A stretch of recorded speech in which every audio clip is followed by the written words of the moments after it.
अस्सलामु अलैकुम। सच्ची कहानियों में खुश आमदीद। आज मैं आपके लिए एक और सच्ची कहानी लेकर हाजिर हुई हूँ, मगर कहानी के बारे में कुछ भी लिखने से पहले कहानी को पूरा सुन लीजिए। कहानी सुनाने से पहले आपसे दरख्वास्त है कि अगर आप हमारे चैनल सच्ची कहानियों पर नए आए हैं तो सब्सक्राइब का बटन दबाकर हमारे सुनने वालों में शामिल हो जाइए और हमारी लेटेस्ट वीडियोस सबसे पहले देखने के लिए बेल आइकन को जरूर क्लिक कीजिए। चलिए शुरू करते हैं कहानी। मेरा नाम मलीहा है। मैं एक गरीब घराने में पैदा हुई। मेरे वालिद शतरपान थे। शहर जाकर मजदूरी करते तो हमारे घर का चूल्हा जलता था। अब्बा के पास ज़मीन थोड़ी सी थी, लेकिन बैलों की जोड़ी न होने की वजह से 4 बीघे ज़मीन का ये टुकड़ा बंजर पड़ा था। अगर बैल होते तो हल चल पाता। एक रोज़ अब्बा ऊंट गाड़ी पर रेत भरकर शहर ले गए, जहाँ एक मस्जिद तामीर हो रही थी। उनकी मुलाकात सुराब मिस्त्री से हुई, जो बैलों की एक जोड़ी का मालिक था, लेकिन इनको फ़रोख्त करना चाहता था। अब्बा ने कहा, तुम्हारे बैल तो अच्छी नस्ल और जवान हैं, फिर इन्हें फ़रोख्त करने की ज़रूरत क्यों पड़ी?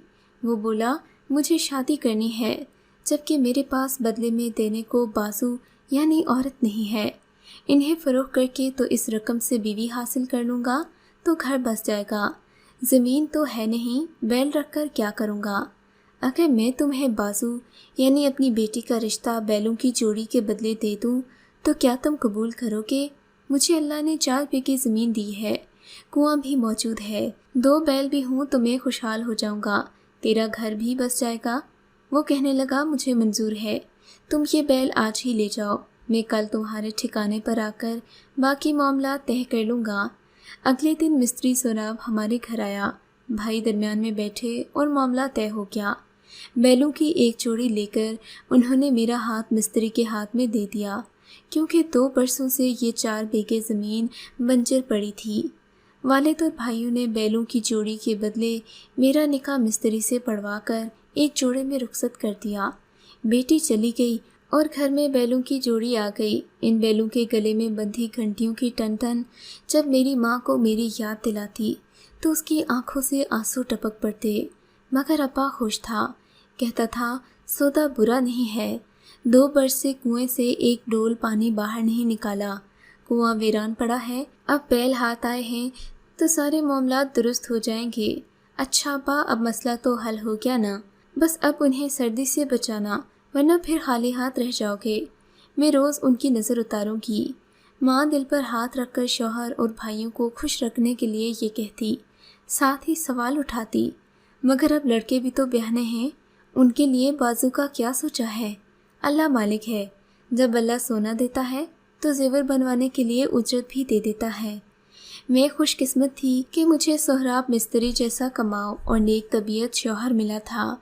वो मेरे दुख सुख का साथी था। मैं उसे पाकर खुश थी, वो भी मुझे पाकर बहुत मसरूर था। कहता था, तेरी जैसी बीवी बैलों के बदले मिल गई, मैं बड़े फ़ायदे में रहा। भला बैलों में क्या रखा है? तू हंसती है, मुस्कुराती है, खिदमतगुजार है, दिल मोह लेने वाली साबिर बीवी, मेरे लिए किसी दौलत से कम नहीं। अल्लाह हमारी जोड़ी कायम व दायम रखे, फिर उम्र भर हम साथ रहें। उसे मुझसे बहुत लगाव था और वो मेरी कदर करता था। अपने गांव में उसने मेरे लिए पक्का, शानदार और कुशादा घर बनवाया। इस घर में मेरे अलावा सास ससुर और मेरे 3 देवर रहते थे, वो भी कमाऊ थे। गर्ज ये खुशहाल घराना था। कुछ ज़मीन थी और शहर भी इनके गांव से नज़दीक ही था, लिहाजा ये गांव इतना बुरा न था।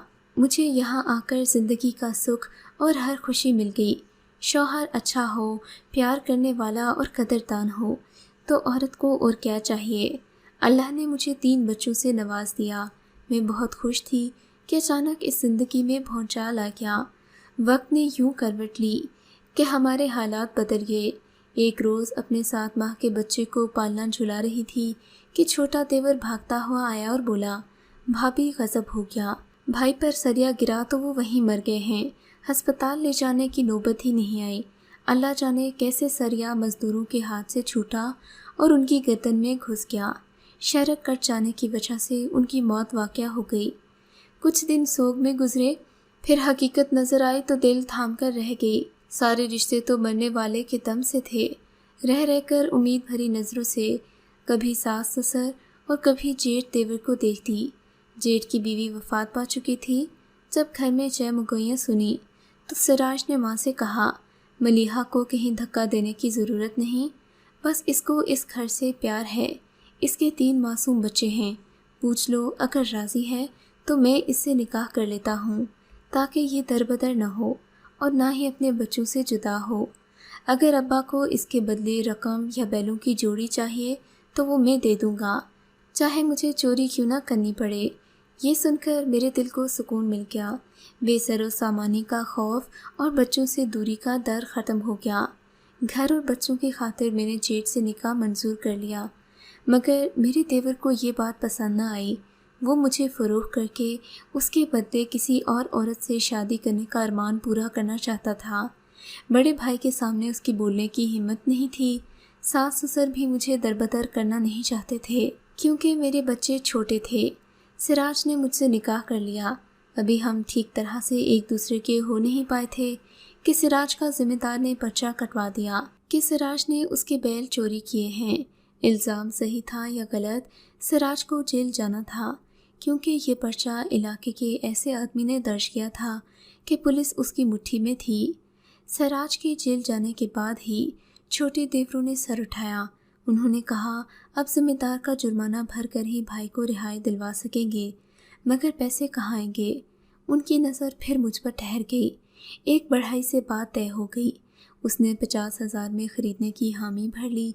50,000 जिम्मेदार को देने थे, तभी सिराज जेल से बाहर आ सकता था। सौदा तय हो गया तो दोनों देवर मेरे पास आए और कहा, भाभी तैयार हो जाओ, आज तुम्हें खाला के गांव जाना है। मैंने कहा, क्यों? कहने लगे, आज पुलिस आएगी, तुम्हारा घर में रहना ठीक नहीं है, कहीं तुम्हें गिरफ्तार करके ही न ले जाएं। मैंने कहा, मुझे क्यों गिरफ्तार करेंगे भला, मेरा क्या कसूर? पुलिस गरीब की बेबसी देखती है, उसका कसूर नहीं। अब हमारी इज्जत पुलिस वालों के हाथ में है। मैं बेचारी उनके डराने से जाने के लिए राज़ी हो गई। मैंने उससे पूछा, बच्चों को भी ले चलूं? बोले, नहीं, इन्हें यहीं रहने दो, वहाँ खाला तंग हो जाएगी। जब मैं तन्हा चलने लगी, मेरा माथा ठनका। क्या कर सकती थी, उनके कब्ज़े में थी। शाम को साथ वाले गांव में पहुँचे तो कुछ मर्दों को देखा जो इंतज़ार कर रहे थे। मैंने कहा, ये कौन लोग हैं? बोले, तेरा सौदा कर दिया, अब तुझे इनके साथ जाना है। अब तो इस भड़ाई की मलकियत है, अगर हम जिम्मेदार का जुर्माना नहीं भरेंगे तो वो हम सबको अंदर करा देगा। ज़ालिमों, मेरे बच्चों का तो सोचा होता। बेफिक्र हो जा, वो हमारे बच्चे हैं, उन्हें कोई तकलीफ़ नहीं, अब तुम जाओ। ये सुनकर मैं रोने लगी, देवरों के पाँव पड़ने लगी। मुझे ना बेचो, मैं मेहनत मुशक्क़त करके तुम लोगों को रकम अदा कर दूंगी। मगर उन्होंने मेरी एक न सुनी और मुझे मंसूर के हवाले करके चलते बने। मंसूर एक रहमदिल आदमी था। उसने मुझे बिलक बिलक कर रोते देखा तो कहा, मलीहा तुम रो मत, मैं तुम्हें कोई तकलीफ़ नहीं दूंगा। मैंने कहा, तुम तकलीफ़ दो या नहीं, मेरी तकलीफ़ दूर नहीं हो सकती। मेरे 3 बच्चे हैं, छोटा अभी 9 माह का है। मलीहा जो किस्मत में लिखा था हो चुका, अब मैं भी मजबूर हूँ, तू भी मजबूर है। मुझसे निकाह करके आराम से बाकी ज़िंदगी गुजारो, रोने धोने का कोई फ़ायदा नहीं। एक शर्त है मेरी, तू जाकर जेल में सिराज से मिल और उससे कागज़ पर लिखवा के आ कि उसने मुझे तलाक दे दी है, तब मैं तुझसे निकाह करूँगी। ठीक है तेरी बात, मैं कल जेल जाकर उससे मिलाता हूँ, देखता हूँ कि वो क्या कहता है। अगले रोज़ इन दोनों की मुलाकात हुई तो उसने कहा, मुझे नहीं मालूम मैं कब तक जेल में रहूँ। तुमने पैसे लेकर मलीहा को मेरे घर वालों के हवाले किया तो वो किसी और को उसे फ़रोख्त कर देंगे। कम अज़ कम मुझे ये इत्मीनान तो है कि तू एक अच्छा आदमी है और मलीहा से अच्छा सलूक करेगा। उसे मेरी तरफ से समझा दे कि मैं जल्द रिहा होने वाला नहीं, वो तुमसे निकाह कर ले, मैं उसे आज़ाद करता हूँ। तुम उसका ख्याल रखना, बच्चों के लिए उदास हो तो बच्चों से मिलवा देना। जब मैं जेल से रिहा हो जाऊँगा तो अपने भाइयों से निमट लूँगा। सिराज ने भड़ाई को इस ताकीद के साथ रुखसत कर दिया तो मेरे दिल का बोझ भी हल्का हो गया। उसने मुझे समझा बुझाकर कायल कर लिया। मैं मजबूर थी, कहाँ जाती। सिराज ने तलाक के कागज़ भिजवा दिए जो मंसूर ने गांव वालों के साथ जाकर मौलवी साहब को दिखा दिए। यूँ मेरा निकाह मंसूर से हो गया। अल्लाह ने सिराज से मेरा मिलाप नहीं लिखा था, اسے ذمہ دار کے بیل چرانے کے جرم میں سزا ہو گئی۔ وہاں وہ یرکان میں مبتلا ہو کر رہائی سے قبل ہی اللہ کو پیارا ہو گیا۔ منصور میرا آخری سہارا تھا۔ میرے اس سے 2 بیٹے ہو گئے۔ میں پچھلے دکھ بھلا کر اس کے ساتھ راضی ہو گئی۔ اب مجھے اپنے ماضی کی یاد نہیں آتی تھی۔ میرے پہلے خاوند کے بچے جوان ہو گئے ہیں، کبھی کبھی مجھ سے ملنے آتے ہیں۔ منصور مجھے ان سے ملنے سے منع نہیں کرتا۔ میں دعا کرتی ہوں اللہ سے کہ وہ اس شخص کو اس نیکی کا صلہ دے، ورنہ تو میرے دیوروں نے مجھے دربدر کرنے میں کوئی کسر اٹھا نہیں رکھی تھی۔ میں خوش قسمت ہوں کہ جو دربدر ہونے سے بچ گئی، ورنہ ہمارے گاؤں میں ایسی عورتوں کا کیا حال ہوتا ہے یہ مجھ سے بہتر کون جانتا ہے۔ آپ کو اگر یہ کہانی اچھی لگی ہے تو اس ویڈیو کو لائک کیجیے اور اس طرح کی مزید کہانیاں سننے کے لیے ہمارے چینل کو ضرور سبسکرائب کیجیے۔ کہانی سننے کا شکریہ۔ آپ سے ملاقات ہوگی اگلی ویڈیو میں، تب تک کے لیے اللہ حافظ۔